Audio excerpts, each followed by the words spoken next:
সেলা pass 13 kilometre, Tawang 90 kilometre. আমরা টায়ারে বেঁধেছি দড়ি। আমারটা দরকার পড়তো না, তবুও বাঁধলাম, দাদা বেঁধেছে তাই। এটার অবস্থা দেখা যাক, চেন বাজিয়েছে দেখা, চেন প্লাস দড়ি ফ্রন্টে।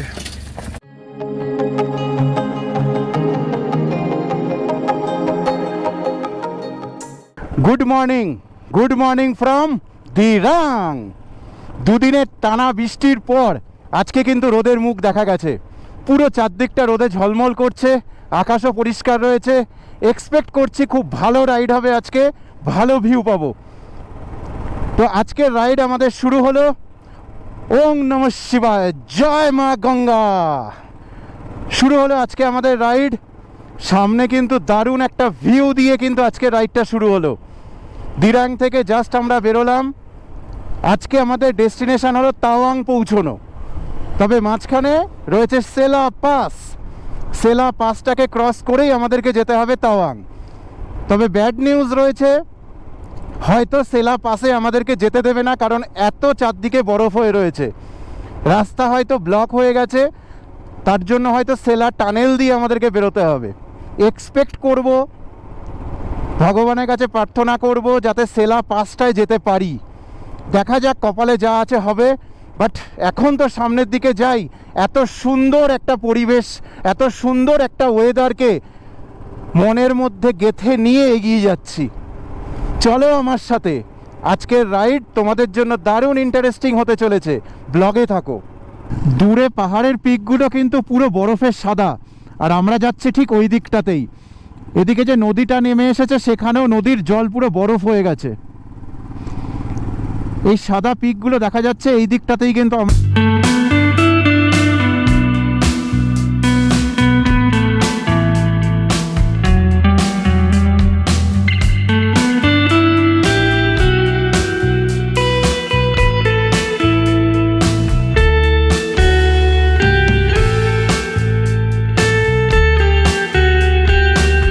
কেন জানি না আমার গাড়ির টায়ারের হাওয়াটা বারবার চলে যাচ্ছে।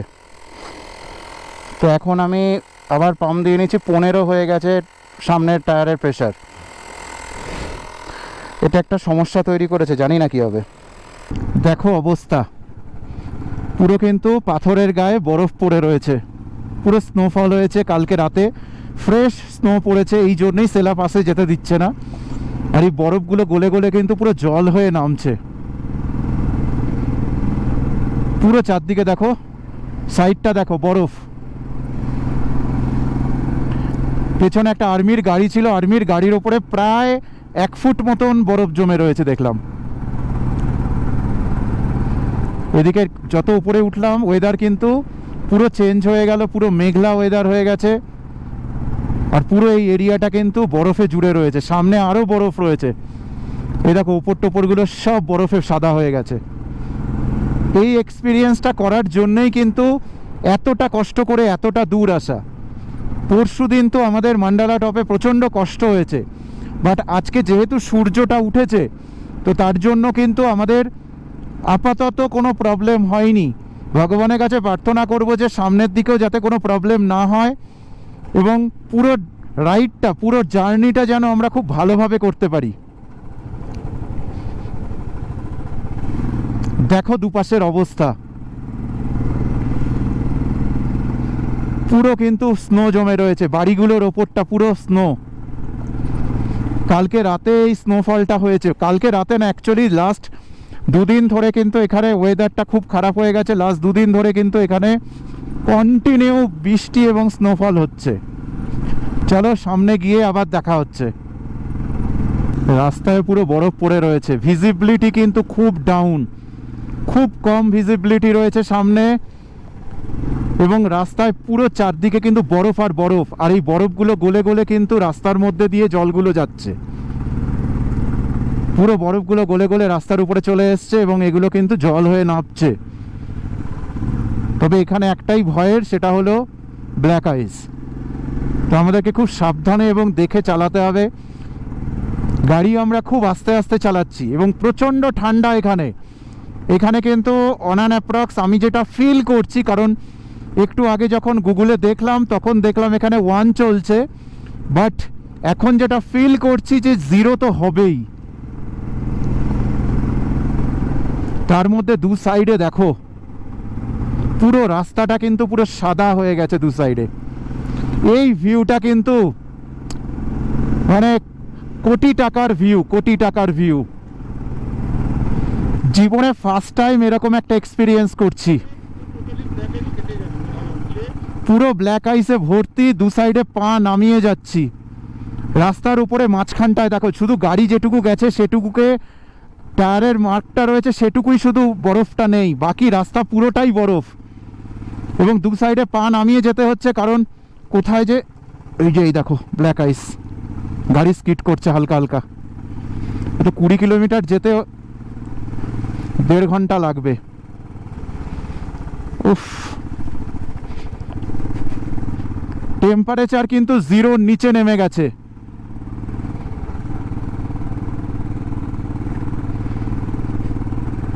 আর রাস্তা দেখো, চারদিকের অবস্থা। জীবনে ফার্স্ট টাইম এরকম এক্সপিরিয়েন্স করছি। উমলিংলা বা খারদুংলাতেও এরকম বরফ পাইনি যেটা অরুণাচলে এসে পাচ্ছি। সেলা পাস, তুমি জিন্দাবাদ।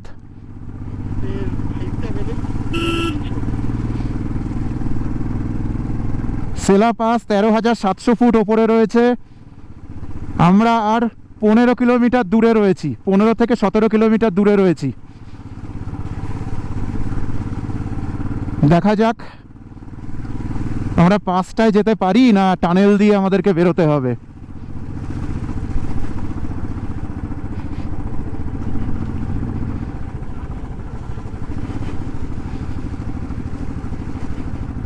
ভিউ দেখো, ভিউ, ওফ,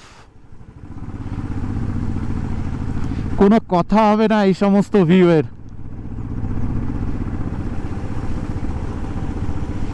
দু সাইডে এরকম পুরো বরফের চাদর পড়ে রয়েছে রাস্তার দু সাইডে, প্লাস এরকম পাথরগুলো মানে পাহাড়গুলোর ওপরে। সামনে বোর্ড রয়েছে সেলা টপ 18 কিলোমিটার, তাওয়াং এখনো 95 কিলোমিটার। আমরা যাব তাওয়াংয়ে, তো এখনো আমাদের 18 কিলোমিটার যেতে হবে। যা রাস্তার অবস্থা, 18 কিলোমিটার যেতে আমাদের 1 ঘন্টা লাগবে।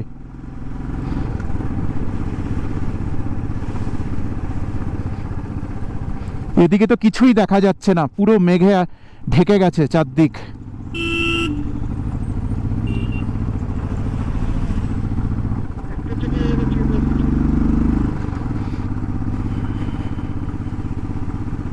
সামনে লরিটা যাচ্ছে, এই লরিটার টায়ারগুলো দিয়ে বরফগুলো ভাঙতে ভাঙতে যাচ্ছে। তার ফলে কি হচ্ছে, রাস্তাটায় ক্লিন হয়ে যাচ্ছে, সেখান থেকে গাড়িটা চালাচ্ছি। না হলে কিন্তু রাস্তার উপরেও বরফ রয়েছে। আর ভিজিবিলিটি, চারদিকে কিন্তু কোনো ভিজিবিলিটি নেই বলতে গেলে, পুরো ব্লার ভিউ চারদিকটা। ডান দিকে কিচ্ছু দেখা যাচ্ছে না, পুরো সাদা হয়ে গেছে।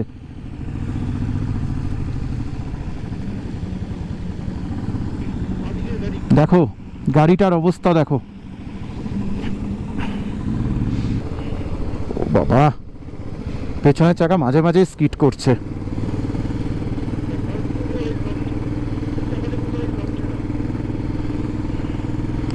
আর সামনের অবস্থা দেখো,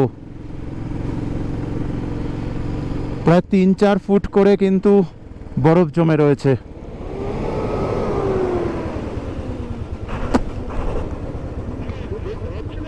হ্যাঁ, স্কিড করে গেল, গাড়ির চাকা পুরো স্কিড করছে।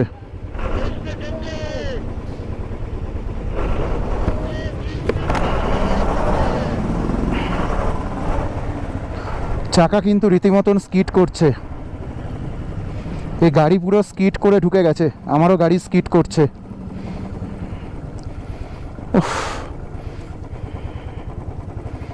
পুরো লম্বা লরির লাইন।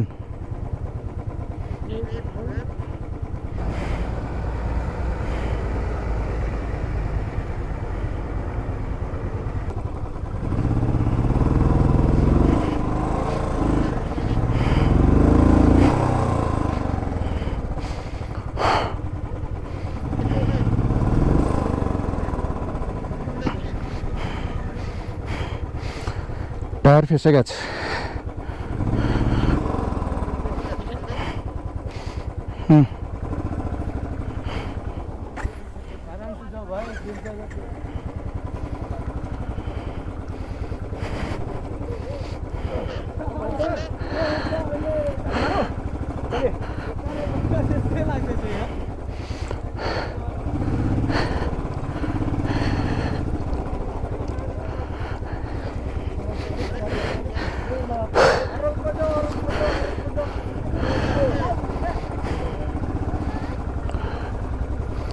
তুই আয় এবার।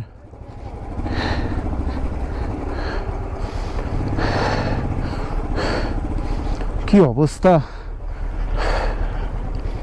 এই জন্যে সেলাপাস বন্ধ হয়ে গেছে।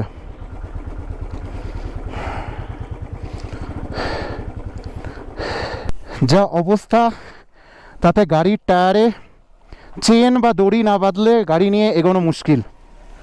তো আমরা দড়ি অলরেডি কিনেছিলাম, এই দেখো গাড়ির টায়ারে পুরো এরকম করে কিন্তু দড়ি বেঁধেছি, পুরো দড়ি বেঁধেছি। আমারটায় বাঁধা হয়েছে, বিট্টুরটাতেও বাঁধা হয়েছে, যদি এইভাবে বরফ কেটে আমরা যেতে পারি। অবস্থা এতটাই খারাপ, সামনের গাড়িটা পুরো স্কিড করে আমার গাড়ির কাছে চলে এসেছিল। খুবই বাজে অবস্থা, এইভাবে কতটা যেতে পারবো ডোন্ট নো। গাড়ি তো খুবই স্কিড করছে, 1-2-এর বেশি স্পিড নেই গাড়ির। গাড়িতে চেন বাঁধার ফলে, চেন তো না দড়ি বাঁধার ফলে অনেকটা লাভ হয়েছে, গাড়ির স্কিড হওয়ার সেই প্রবণতাটা অনেকটা ডাউন হয়েছে,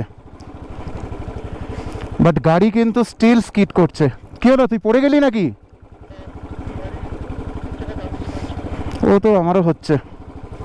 আস্তে চল, আস্তে আস্তে চল। এরা এখানে দড়ি বাঁধছে, চেনও দড়ি বাঁধছে এরা।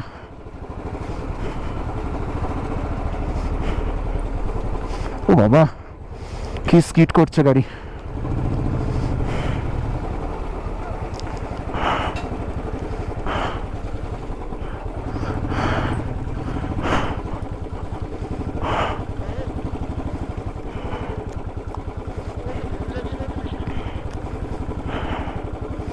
সামনের অবস্থা তো খুবই খারাপ, খুবই খারাপ।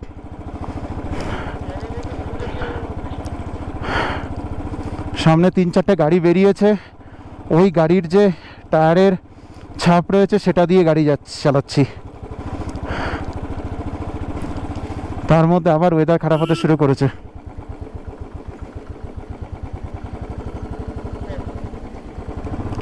আবার স্নোফল হচ্ছে।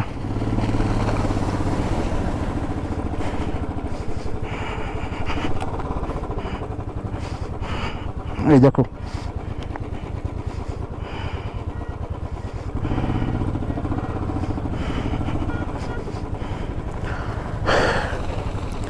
সামনের চাকাতেও লাগাতে হবে।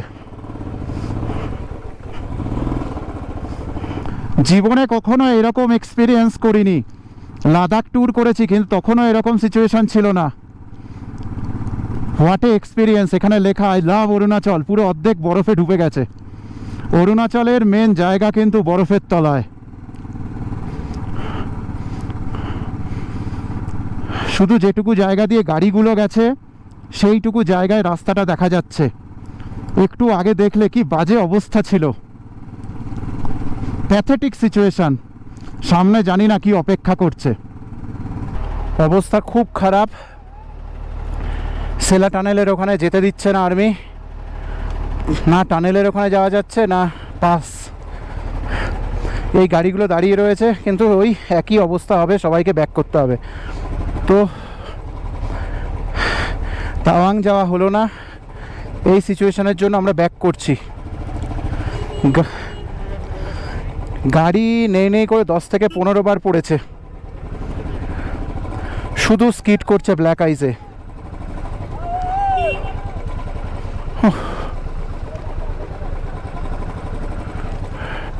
সব গাড়িতে এখন দড়ি আর চেন বাজছে, কারণ নর্মাল অবস্থায় কিন্তু গাড়ি যেতে পারবে না।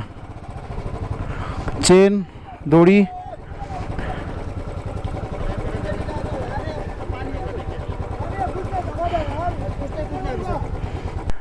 এই সামনে যে রাস্তাটা দেখা যাচ্ছে এটা হলো সেলা পাসের জন্য।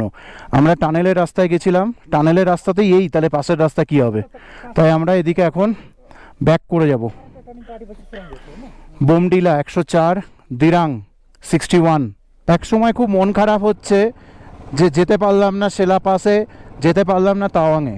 আবার একদিক দিয়ে ভাবছি এত দূর এত কষ্ট করে এই রকম সিচুয়েশানে আসার জিগারও চাই, দম চাই বস, দম। ইয়েস, দম আছে, হ্যাঁ, তবে যেখানে লাইফ রিস্ক হয়ে যাচ্ছে সেটা না নেওয়াই ভালো। তো তার জন্যই রিটার্ন ব্যাক করছি। সবাই রিটার্ন করছে, কোনো বাইকার্সই যাচ্ছে না। আর্মিরাও মানা করলো যে না যেতে। হ্যাঁ, রাস্তার হালাত কিন্তু খুব খারাপ, খুব খারাপ। এখানে যেমন পরিষ্কার রাস্তাটা দেখা যাচ্ছে, একটু আগে তো দেখলে রাস্তা কিছু দেখাই যাচ্ছে না, রাস্তা নেই বললেই চলে। সেখানে এইরকম ব্ল্যাক আইস, পুরো শেষ। আবার বৃষ্টি পড়া শুরু করলো।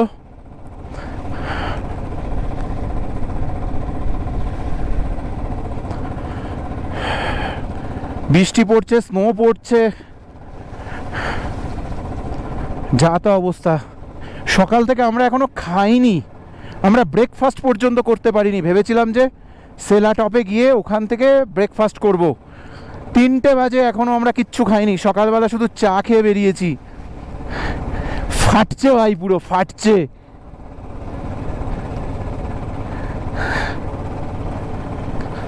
একটা এক্সপিরিয়েন্স কিন্তু হলো। এরপর থেকে গাড়িতে চেন লাগানো যায়, এরকম চেন সাথে করে নিয়ে যেতে হবে 2টো চাকার। দেখা যাক সেই সিচুয়েশান করে উঠতে পারি কিনা। চলো সামনে গিয়ে দেখা হচ্ছে। আজকে আর কতদূর যেতে পারি দেখি। বোমডিলা যদি চলে যেতে পারি বোমডিলায় চলে যাব, না হলে দিরাঙে আবার থাকবো।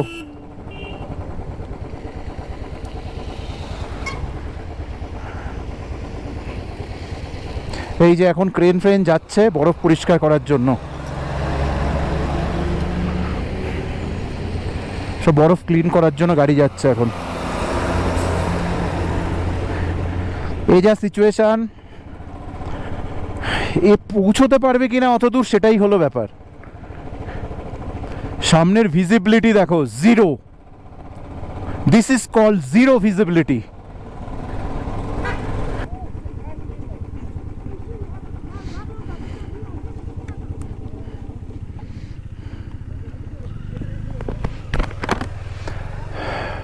খানে কা কুছ মিলেগা? কি অবস্থা দেখো, এই রকম অবস্থা কিন্তু একদম এক্সপেক্ট করিনি। এই সময় এই রকম সিচুয়েশান, হালাত পুরো ফেটে গেছে পুরো। আর এই সিচুয়েশান দেখো, দেখো চারদিকের অবস্থা। ও কি সিচুয়েশান! হ্যাঁ, যেতে পারলাম না আমরা সেলা টপ বা সেলা পাস। না, আমরা ট্রাই করছিলাম যে হয়তো নর্মাল পাসটায় যেতে পারবো না, টানেলটা দিয়ে হয়তো বেরিয়ে যেতে পারবো। টানেলের রাস্তার যা অবস্থা তাতে তো পুরো যাতা। টপে যাওয়ার তো সাহসই নেই নর্মাল রোড দিয়ে। So return back. এবার ভাবছি বোমডিলা অবধি যাব, দেখি বোমডিলা অবধি যদি যেতে পারি যাব, নাহলে দিরাঙে থেকে যাব। সিচুয়েশানটা দেখো চারদিকের। ও, এই হলো বিট্টুর বাইক। টায়ারে দড়ি লাগানো ছিল, দড়ি ছিঁড়ে গেছে, একটাই দড়ি আর পড়ে রয়েছে। আমার বাইকের দড়িটার এখনও রয়েছে।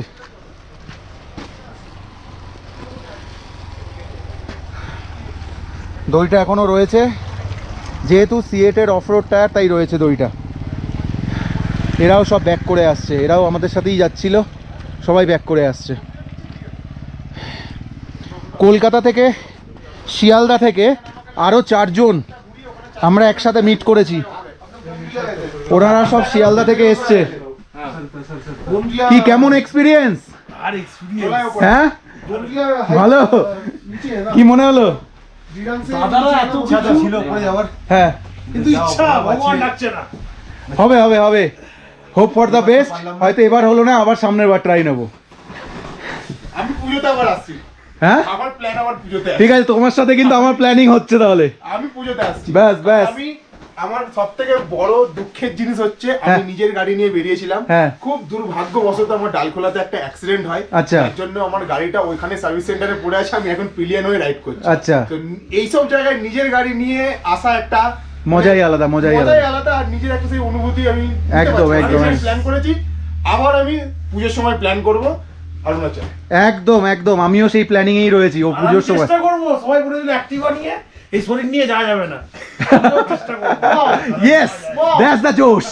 Wow! Spirit! বিট্টু হ্যাঁ। কেমন ফাটলো? সত্যি কথা বলতে আমার যদি 3 বার মানে দড়ি যদি না ছিঁড়তো, হ্যাঁ। আমি এগোতাম। তোমার কি শুধু দড়িই ছিঁড়েছে আর কিছু ছেড়েনি? দড়িই ছিঁড়েছে, বাকি কিছু ছেড়েনি। ওই গাড়ি কাঁথাটাকে সোজা করতে পারছিলাম। কবার গাড়ি নিয়ে পড়েছি আমরা? 20 বার তো মিনিমাম হবে। ও, এখানে কিন্তু গরম করছি আমরা, ভেতরে কাঠ জ্বালিয়ে দেওয়া হয়েছে, পুরো গরম হচ্ছে এখানে। এখন এই দোকানটায় আমাদের ব্রেকফাস্ট বলো, লাঞ্চ বলো, ইভিনিং স্ন্যাক্স বলো, সব একসাথে চলছে। ম্যাগি 2 প্যাকেট করে ম্যাগি নিয়েছি এক একজন, এই ম্যাগি খাওয়া হবে এখন। সকাল থেকে কিচ্ছু খাইনি, ম্যাগি হলো আমাদের এই খাওয়া। তো খেয়ে এবার আমরা আবার বেরিয়ে পড়লাম দিরাংয়ের দিকে।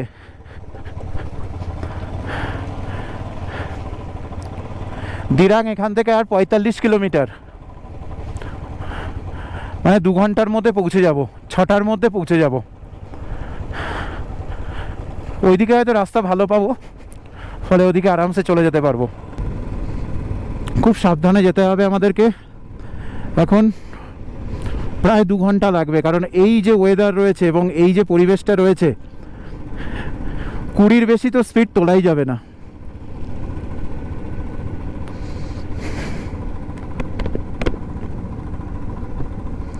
কিচ্ছু দেখতে পাচ্ছি না।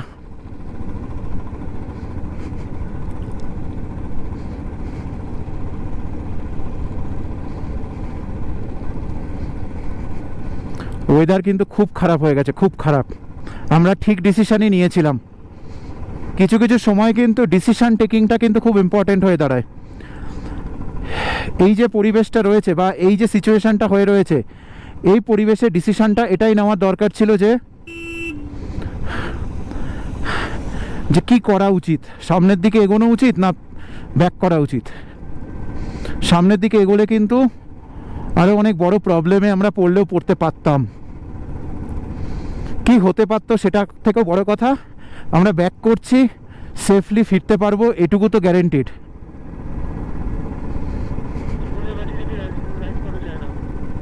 একদম জীবনের বাজি রেখে রাইড করা যায় না। রাইড করছি আনন্দে,